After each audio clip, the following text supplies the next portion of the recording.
여러분 요즘 뉴스 보면 참 이상하지 않습니까? 서울 아파트 가격이 조금만 올라도 정부는 난리가 납니다. 대출 조이고 보유세 올리고 불로소득은 절대 안 된다고 으름장을 놓죠. 그런데 반대로 코스피 주가가 오르며 정부가 나서서 장려하고 코리아 디스카운트를 해소했다며 박수를 칩니다. 생각해보세요. 아파트를 들고 있다가 가격이 오르는 거나 주식을 들고 있다가 가격이 오르는 거나 둘 다 똑같은 자본 수익, 이른바 불로소득 아닙니까? 그런데 왜 정부는 부동산에는 엄격하고 주식에는 관대할까요?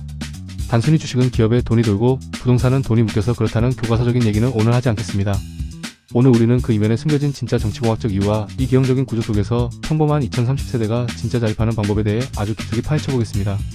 정부가 부동산에 민감한 첫 번째 이유는 바로 표심입니다. 정치학에서 아주 유명한 명제가 하나 있죠.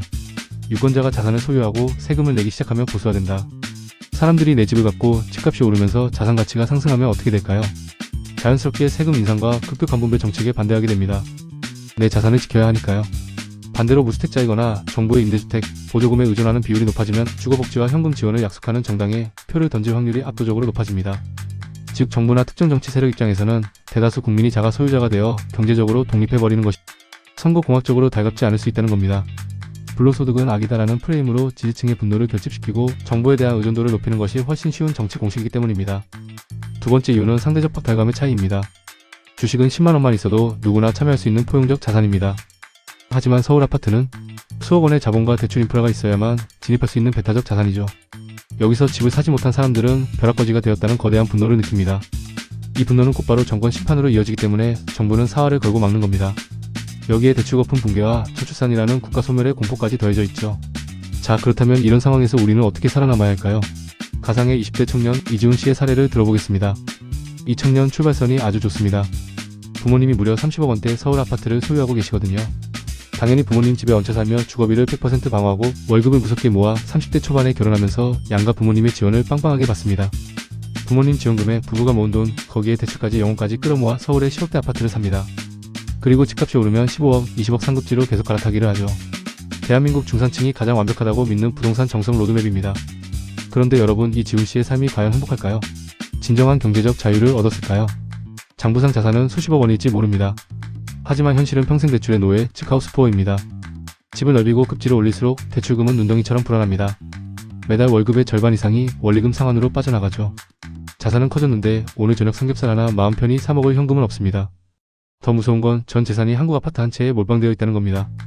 금리가 조금만 올라도 정부가 대출 규제 정책 하나만 발표해도 밤잠을 설쳐야 합니다. 정치인의 입만 바라보는 수동적인 삶을 살게 되는 거죠.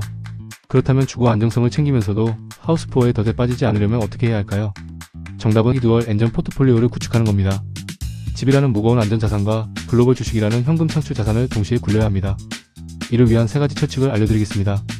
첫째, 자산 환급 비율. 부동산은 내 총 자산의 70%까지만 영혼까지 끌어모아 상급지로 갈아타는 짓은 이제 멈추셔야 합니다. 총 자산에서 부동산 비중이 70%를 넘어가는 순간 여러분은 거시경제의 충격에 맨몸으로 노출됩니다. 잉여 현금이 생기면 집을 넓힐 게 아니라 미국 S&P 500이나 나스닥 같은 글로벌 자산에 투자해 최소 30%의 유동성을 반드시 확보해야 합니다. 한국 부동산이라는 우물에서 탈출해 글로벌 자본주의에 올라타야 합니다. 둘째, 주담대 상환액은 월 소득의 30% 이하로 캡을 씌워라. 대출은 은행이 빌려준다는 최대치까지 받는 게 아닙니다. 내 월 소득의 30% 안에서만 이자와 원금을 내도록 세팅하세요. 그리고 남은 돈 중 무조건 20에서 30%는 매달 주식을 사 모아야 합니다. 집값이 떨어져도 내 계좌에 배당금과 달러가 쌓이고 있어야 공포를 버틸 수 있습니다. 셋째, 원금 조기 상환. 절대 하지 마세요. 보너스 탔다고 주택담보대출 갚으러 은행 달려가시는 분들 많죠? 빚이라는 심리적 압박 때문인 거 압니다. 하지만 여러분, 3에서 4%대 주담대는 우리가 평생 끌어다 쓸 수 있는 가장 질 좋은 대출입니다. 그 돈 갚을 바에야 연평균 8% 이상 성장하는 글로벌 ETF에 투자하세요. 이자 비용보다 내 투자 수익률이 높다면 그 차익을 먹는 게 바로 자본주의의 핵심 기술입니다. 어느 순간 내 금융 자산에서 나오는 배당금이 아파트 대출 이자를 전부 덮어버리는 마법 같은 날이 옵니다.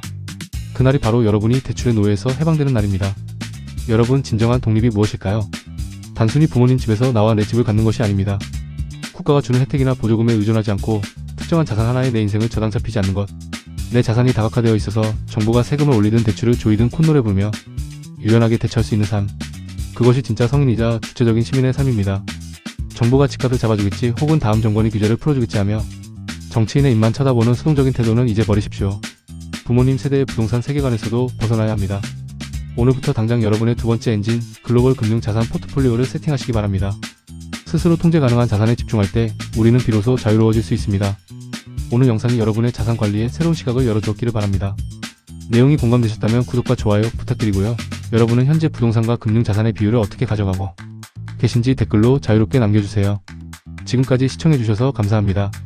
다음 영상에서 뵙겠습니다.